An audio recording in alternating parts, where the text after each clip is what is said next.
ขึ้นได้บ่นี่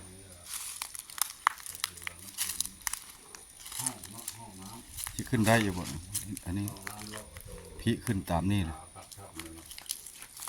อันนี้ก็จะมาเครื่องมาแต่ใส่มีแต่มากินบักละลายซ้ำหลายเลือดก็มีฮาร์ดบักย่างลงมาจับเป็น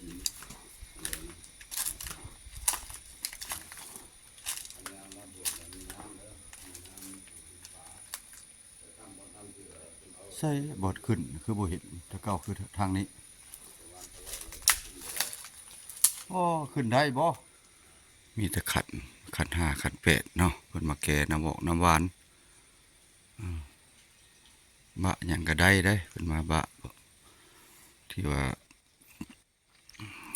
ได้ผลแล้วเพิ่นก็มาถวายมาแก้เนาะอันนี้เพิ่นเอิ้นว่าถ้ำพี่สั่งถ้ำเสือทางไปถ้ำกวนจาดเนาะถ้ำเสือหลังถ้ำสร้างเนาะเข้ามานักท่องเที่ยวเนี่ยจะบ่ได้เข้ามาท่านผู้ชมเนาะเพราะว่ามันบ่ได้ออกในตำราหรือว่าประวัติศาสตร์เด้อมื้อนี้บ่แปลงสิหาวิธีขึ้นไปถ้ำบนเพิ่นขึ้นปฏิบัติธรรมอยู่ถึงพุ่นทางบนผู้บ้านเพิ่นขึ้นผู้ทางหลังพุ่นไปเลาะเบิ่ง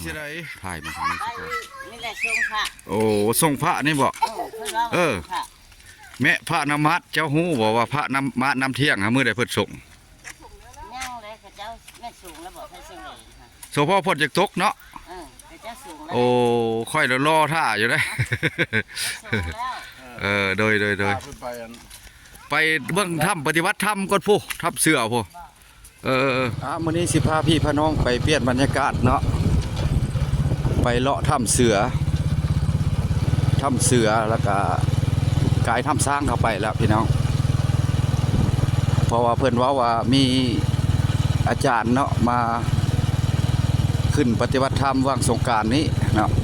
เพราะว่านานเราก็ได้ไปเบิ้งแล้วก็สิพาพี่พน้องไปเบิ้งเนาะไปเบิ้งน้ำกันว่าสิเป็นน้ำใดแนวใดเนาะเพราะว่าค่อยนัดกัน2 คนกับพ่อบ้านพาเลาะเพิ่นไปก่อนแล้วเนาะไปท่าอยู่ปากบรรทับเปลี่ยนบรรยากาศให้พี่ให้น้องได้เบิ่งไปเบิ่งไปส้มน้องกันว่าสิเป็นยังไง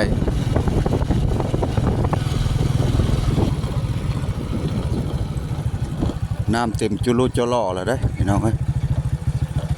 ทางเข้าบรรทับมันน้ำเต็มจุลุจล่อแล้วบางคนก็เอาก้าแล้วพี่น้องเพราะว่ามันได้ดำตรงหัวปีถ้าว่าน้ำมาเนาะฝนดีแล้วก็มันก็ได้ถือว่ามันสูงเลยบางคนก็พายเอาเด้อเพื่อนพายเอาบางคนก็ได้นี่เด้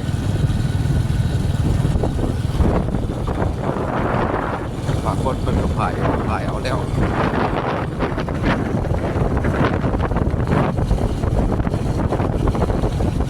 เสียงน้องลมค่อนข้างจะแห้งเนาะเพราะว่าน้อยนี้มันบ่มีระบบไม่กันเสียงรบกวนปานใดโทรศัพท์เครื่องมัน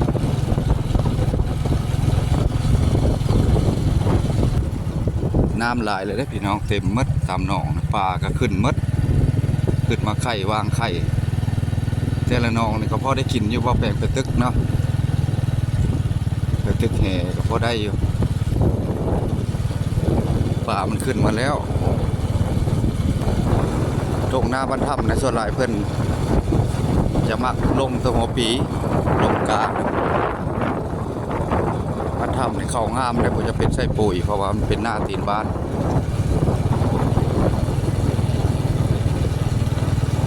พี่น้องชาวไทยเฮาบางคนที่ว่าได้มาก็ต้องได้เข้ามาทำสร้างออกมาตลอดมาเบิ่งว่าทำสร้างเป็นอะไรเนาะ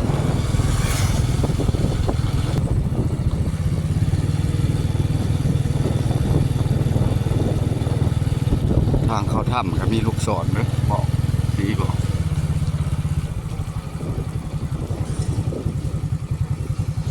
พอแปลงกระท่ายลำไปลำมาอยู่นี่แหละพี่น้องแขกหลายบ่หมดนี่เนาะ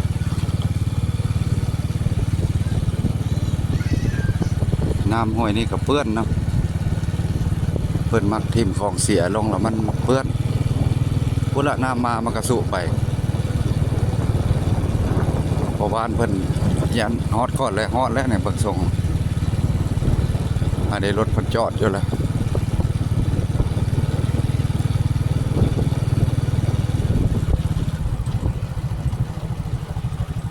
เข้าปากมันทำทางเฮาสิไปทำเสือแล้วทางนี้นี่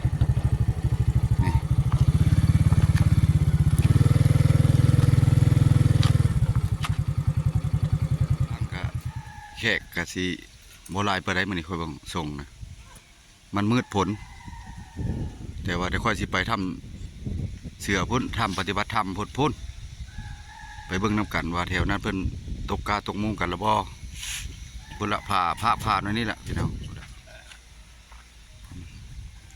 ห้อยคือว่าใส่ชุดดำครับถ้าสิขึ้นถ้ำบ่ ใส่ชุดดำอึบทึมจะสิขึ้นถ้ำช้างบ่นี่แหละเขาไปทำของเขาสิไปนี่ทำปฏิบัติธรรมนี่ข้ามไปนี่ข้ามผ่าหน่อยนะเพื่อละอันนี้เลยทำมาทำหักสิบ่ได้ขึ้นหรอกมื้อนี้เพราะว่าขึ้นดุละ FC เพิ่นก็สิบ่อยากเบิ่งแน่เนาะแล้วก็สิไปตัวบอลมันบ่เคยเห็นแน่เนาะเอาไปเบิ่งน้ำกันแบบยาวๆเนาะพี่น้องเนาะมีหยังให้กำลังใจกันเนาะพอได้เฮ็ดคลิปต่อไปไปขึ้นไปนำกันมาที่สิได ไปนี่แหละทรงพระ โอ้ส่งพระนี่บอก เออ แม่พระนมัดเจ้าฮู้บอกว่าพระน้ำเที่ยงหามื้อใดเพิ่นส่ง ย่างเลยเขาเจ้าแม่สูงแล้วบอกให้เสงเลยค่ะ โซพ่อพ่นจากตกเนาะ เขาเจ้าสูงแล้ว โอ้ค่อยรอท่าอยู่ได้ สูงแล้ว โดย ขึ้นไปอัน ไปเบิ่งถ้ำปฏิบัติธรรมก่อนผู้ทับเสือผู้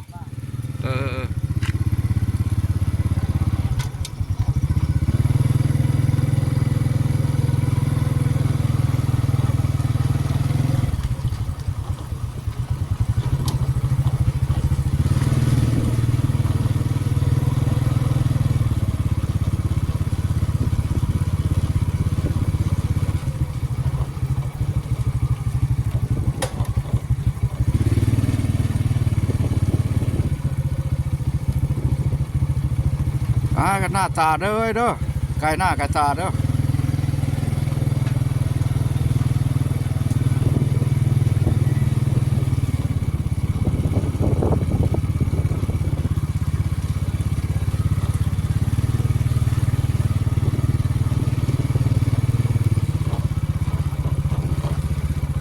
ทางกันยะเป็นบางบอดในนี่แหละ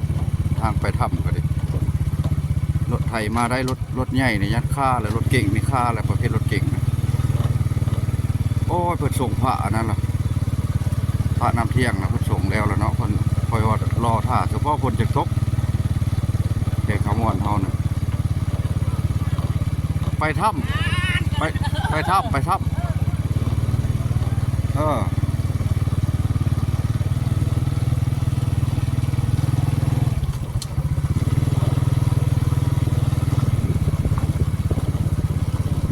ต้นตาลต้นนี้ก็เริ่มเป็นมากนะเงื่อนแถวนี้ก็ห้างนะ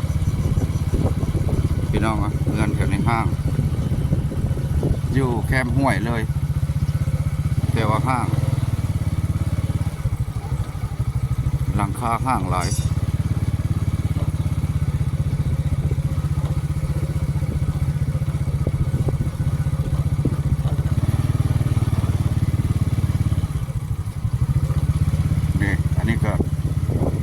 กระท่ามกระทึงเปิดเอิ้นมากระทึงเอิ้นว่าท่ามมาละบ้านเฮาท่ามกระท่ามท่ามน้ำโอ้เห็ดหัวเล็กแล้วเห็ดหัวตะนางแล้ว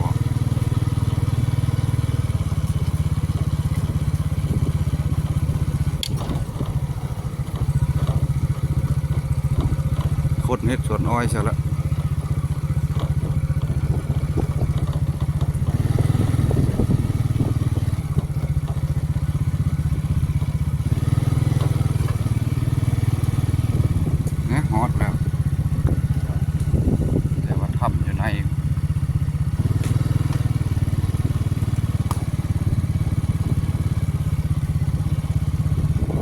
บถ้าได้อยู่นี่นะโบระวังจับเจือนี่รถต่ำหินนี่จักแตกนะท่านผู้ชมหินโคโลหินอันนี้ตะเข้าเพราะนั้นละ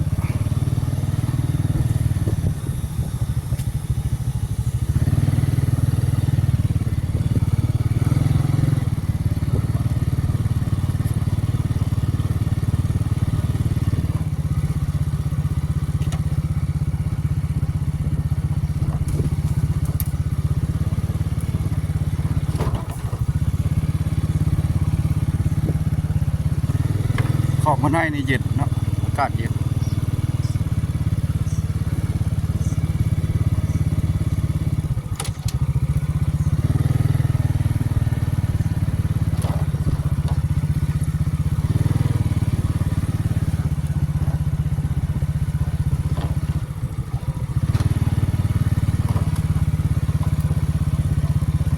พูดแล้วทำปฏิบัติธรรมในฮอดแล้วนะพี่น้องฮอดแล้ว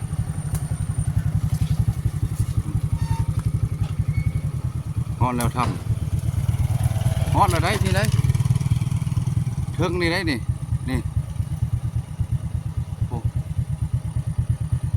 โอ้เอารถไปไว้พุ่นบ่เอารถไว้พุ่นเนาะ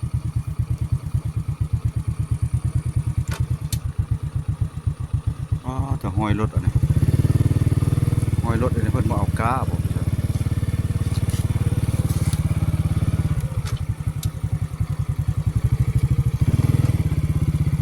ฮอดแล้วคันนี้บอนคนเพิ่นมาบะมาบดนะนี่ได้เบิ่งกองพอทรายพอเต็มอยู่ทำแล้วอยู่เทิงพุ่นขึ้นไปเทิงหู้เทิงพุ่นปัญหาสิขึ้นได้บ่นี่ยันฝนตกแล้วยันน้ำไหลยันขึ้นบ่ได้เนาะขึ้นบ่ได้ก็เบิ่งกันไปนี่แหละเนาะเบิ่งตามจังหวะมันเพิ่นมาแก้บะได้นี่เนาะเพิ่นมาแก้บุญถึกเลขบ่เนาะขอโชคในเด้อจะปู่เอ้ยขอโชคหวยลาวในเด้อปู่เอ้ย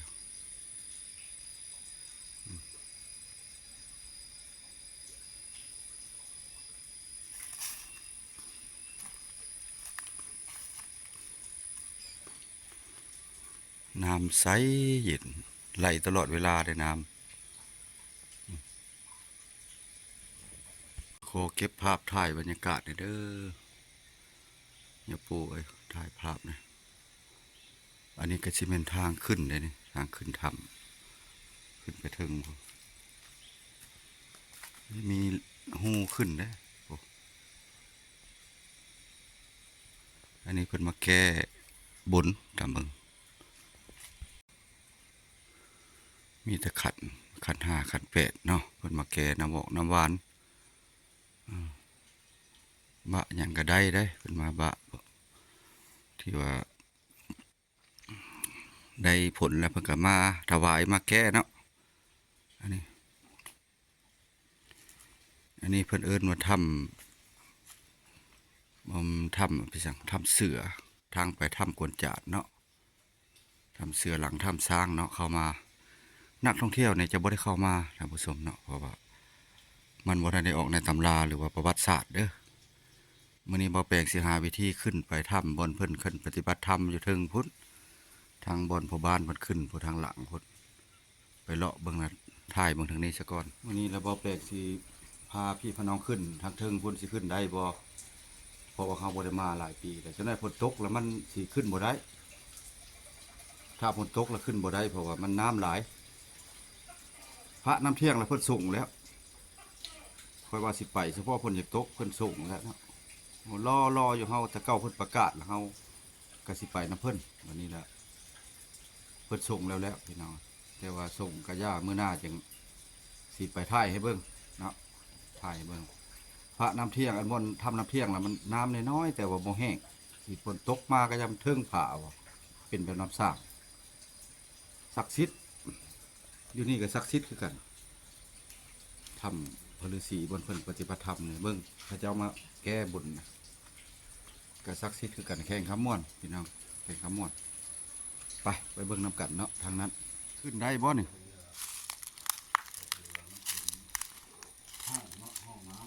ขึ้นได้อยู่บ่อันนี้พี่ขึ้นตามนี่นะ ทับเลยนะเนี่ยอันนี้ก็จะมาเชื่อมาแต่ใส่เออ มีแต่มากินเงินบักละลายซ้ำหลายเลือดก็มีฮาร์ดมันดังลงมาจับเป็นนี้อันนี้มาบวกมันมีน้ำแล้วมีน้ำฝาแต่ทำบนทำเสือเป็นเอา ใช่บอดขึ้นคือบ่เห็นแต่เก่าคือทางนี้โอ้ขึ้นได้บ่โอ้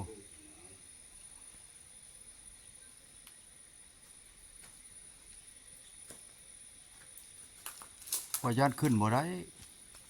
ฝนตกล่ะ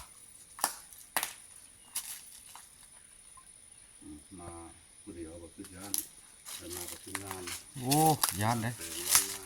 เราแต่วันหน้าโตต้นมาคนนึงผู้เดียวก็มันไม่ได้ทำเอา ผู้ แต่ย่านกัน ผู้เทิงผู้บอลขึ้นน่ะบรรหาสิขึ้นได้บ่ฮะ เดียวขึ้นไป ผู้ บนก็มีหินน้อยหินซ้อ ขึ้นนั่นนี่แหละนี่ผู้ถ้ำพระฤาษีเทิงผู้บอลนั้นมีเตียงปฏิบัติธรรมหินยุงบ่มีเลยได้พี่น้องก็อย่าเทิงครับบ่มีหมดมีแมงเลยได้เตียงก็เติดข้าเจ้าตะเก้าแล้วเจ้าขึ้นทางนี้นี่มื้อนี้มา2คนนี่กับพ่อบ้านเพิ่นมาก่อนละอันนี้นี่พ่อบ้านเพิ่นย่างหลอดๆอยู่ผู้ขึ้นได้บ่สิขึ้นทางใดโอ้ย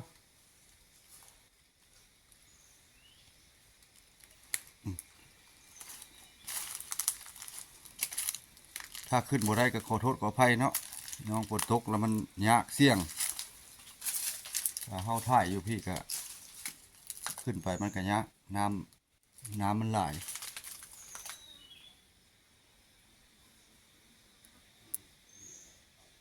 ทำปลาเสื่อมเสือเรื่องเสียยาข้าเจ้าตกแต่งอันนี้เสียธรรมชาติได้เพิ่นบ่ทันได้เฮ็ดหยังได้อันนี้ได้ธรรมชาติเลย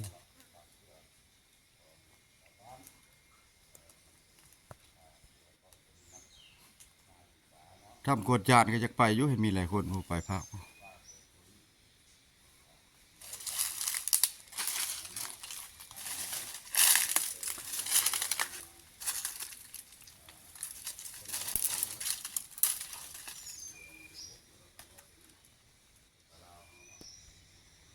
เบิ่งหินในสลับซับซ้อนอย่าคืออัน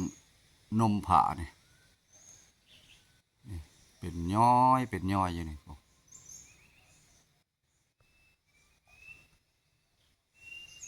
อันนี้เราก็จะคือพระทะลุเด้อพระพุทธรูปทางหน้าเนี่ย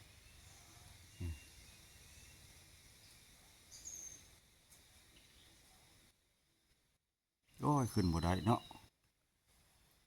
จะได้ปะใจแท้ก็จะขึ้นนะนะไปถ่ายเบิ่งเนาะขึ้นบ่ได้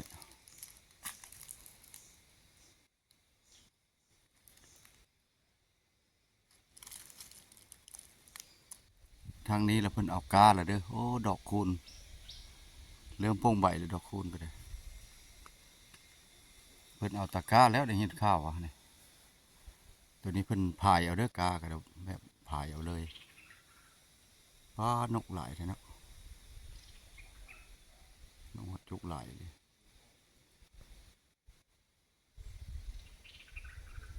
โอ้เสียงนกหอนหลายเลยเสียงนกหอนทำกวนจานละกายภาคนั้นแหละนี่ท่านผู้ชมกายทำกวนจานกวนแวงเลยนะเดี๋ยวนี้กำลัง2 โมงกว่า2 โมงกว่าบ่าย 2มืดฝนครึ้มมาแล้วผม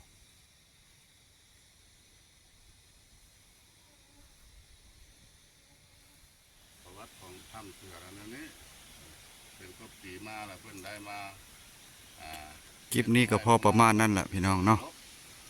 ไปต่อใส่คลิปที่2เข้าไปถ้ำพญานาค มา เนาะ ทำพิธี มีอย่างก็พบพอกันไหม